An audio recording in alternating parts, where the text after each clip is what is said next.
Sir और madam का कटौती किया तो औरों को कितना कटौती किया उसको ये भी बताना पड़ेगा। तो गूंगी बहरी अंधी पूरी तरह से सरकार हो चुकी है।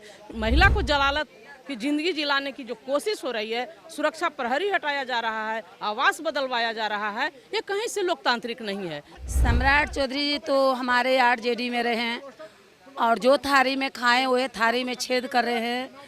बिहार की पूर्व मुख्यमंत्री राबड़ी देवी और वर्तमान के सीएम सम्राट चौधरी दोनों की जो लड़ाई है वो अंतिम मोड़ पे है। और जिस प्रकार से बंगला विवाद से लेके सुरक्षा में कटौती का जो मामला था वो लगातार चरम पर है। और उसके बाद देखिए कि राबड़ी आवास से ताज़ी जो तस्वीरें हैं वो हम आपको दिखा रहे हैं। जिस प्रकार से राबड़ी आवास खाली करने, 15 दिनों का अल्टीमेटम देने और Z+ सुरक्षा में कटौती करने का जो विवाद था वो थमने का नाम नहीं ले रहा। लगातार ये मामला तूल पकड़ा हुआ है, जिसके बाद से कल ही से आरजेडी के जो कार्यकर्ता हों वो लगातार राबड़ी आवास के बाहर मुख्य द्वार पर डटे हुए हैं। आभा लता जी हमारे साथ। आभा जी, आज दूसरा दिन है, आखिर क्या कुछ राबड़ी देवी और लालू जी की तरफ से आदेश आया है कि इसी तरह डटे रहना है कि कुछ आगे रणनीति? नहीं, हम लोग को कोई आदेश नहीं कल था ना आदेश आज है।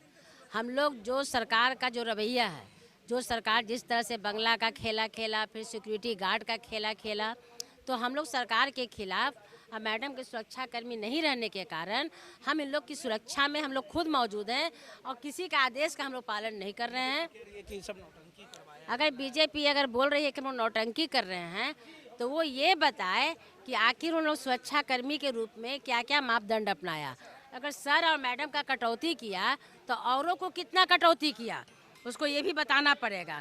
तो वो बताएगा नहीं और सिर्फ हम लोग पर आरोप लगाएगा तो ये तो गलत बात है। सम्राट जी का जब से सरकार आया है तो वो सम्राट जी का जो सरकार है पूरी तरह से मैडम के पीछे पड़ा हुआ है और वो चाहता है कि विपक्ष विहीन सरकार रहे, तो ये नहीं होने वाला है। और हम लोग आरजेडी के वर्कर एक सिपाही के रूप में, एक प्रहरी के रूप में, जब तक मैडम की पूरी तरह से सुरक्षा मुहैया नहीं किया जाएगा तब तक हम लोग यहाँ तैनात रहेंगे। एक लोकतंत्र को बचाने के लिए हम लोग यहाँ तैनात रहेंगे।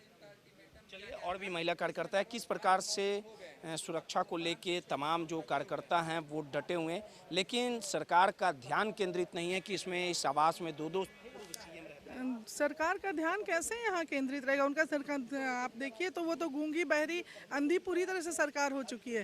क्योंकि आप मीडिया वाले हैं, आपको प्रतिदिन की जानकारी रहती है कि हमारे यहाँ छोटी छोटी बच्चियाँ जो कि अभी विकसित नहीं हुई हैं, जो जिनको अभी भगवान ने पर दिया है, अभी उड़ना भी नहीं सीखी, और उनके साथ क्या क्या हादसा करके और उनकी हत्या कर दी जा रही है जो बहुत शर्मनाक है, वो भी तो उन्हें नहीं नज़र आ रहा है। और लग रहे गरीबों का आशियाना उजाड़ना, लोगों का मतलब बेरोजगारी पे ध्यान नहीं देना, ये भी तो उन्हें नज़र नहीं आ रहा है। सिर्फ यही नहीं है कि हमारे यहाँ तो उन्हें बिल्कुल नहीं नज़र नहीं आएगा। और नज़र नहीं आने का कारण है कि वो हमारा जो संविधान, जो बाबा साहब जो संविधान दिए थे उसकी हत्या करके और ये अपना आरएसएस का संविधान चलाना चाह रहे हैं, जो कि संभव नहीं है यहाँ पे। और ये चाह रहे हैं कि विपक्ष विहीन करके एक तरह से ये हमारे इनको हत्या करना चाहते हैं भाई। और जिसके लिए वो इस तरह के स्टेप उठा रहे हैं कि किसी तरह से इनका कोई ना कोई बहाना करके कभी हरा गमछा कहते हैं, कभी आवास पे करते हैं, कभी सिक्योरिटी पे करते हैं। आखिर आप चाहते क्या हैं? आप इसको देखते हुए आप समझ लीजिए कि उनका कहीं भी ध्यान नहीं जा रहा है, सिर्फ हमारे ही पे नहीं, क्योंकि वो पूर्ण रूप से मैंने अपने आप को क्या कहा जाता है, सिकंदर बनना चाह रहे हैं कि सिर्फ हम ही हैं और कोई नहीं है। बिहार के कोने कोने से लोग पहुँच रहे हैं। बात है कि यहाँ आदरणीय राबड़ी देवी जी के सुरक्षा के साथ साथ लोकतंत्र की सुरक्षा की बात चल रही है। आदरणीय राबड़ी देवी डंडा क्यों उठाएगा? लोकतंत्र डंडा से नहीं चलता है, ये तो विपक्षी लोग बदनाम करने के लिए बोल रहा है।